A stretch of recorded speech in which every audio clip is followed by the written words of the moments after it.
Nasa halos 400 sako ng bigas ang dinonate ng National Bureau of Investigation sa DSWD para ipamahagi sa mga biktima ng kalamidad. Alinsunod na rin yan sa utos ni Pangulong Ferdinand R. Marcos Jr. na tumulong sa ating mga kababayan nangangailangan ngayong Pasko. Si Rod Nagusad sa detalye.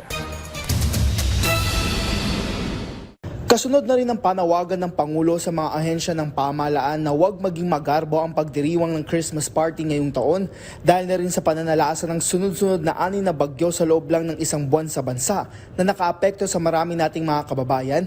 Aabot sa 377 na sako ng bigas ang ibinigay ng National Bureau of Investigation sa Department of Social Welfare and Development. Ito ay para makatulong sa patuloy na mga bumabangon sa kalamidad na kanilang naranasan. Kami po ay dapat magdiriwang ng aming Pasko sa PICC. Subalit sa panawagan ng ating Pangulo na huwag maging marangya ang ating mga Christmas party. Instead, tulungan natin yung mga nasalanta ng bagyo. Sa halip sa parking lot nila ito ginawa, kasabay na rin ang pagpapaabot nila ng tulong. Bukod dito, nasa 9 na kahon rin ng iba't ibang laruan ang kanilang ibinigay para makapagbigay saya sa mga kabataan ngayong Kapaskuhan. Sa bahagi ng DSWD, malaking tulong ito sa patuloy nilang ginagawang pagtulong sa mga naapektuhan.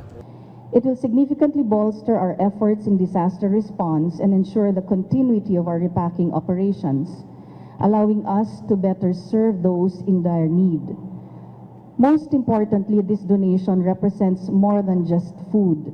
It is a symbol of hope, providing much-needed sustenance to those struggling to survive. Dagdag niya, makakatulong ito para matugunan ang gutom na nararanasan ng ating mga kababayan. Habang anya ang mga ibinigay na laruan ay inaasahan na makakapagbigay saya, kasabay na rin ng paalala na hindi sila nakalimutan. Sa pamamagitan ng ganitong mga tulong ayon sa DSWD, mas lumalawak ang naaabot ng ahensya. Rod Nagusad para sa Pambansang TV sa Bagong Pilipinas.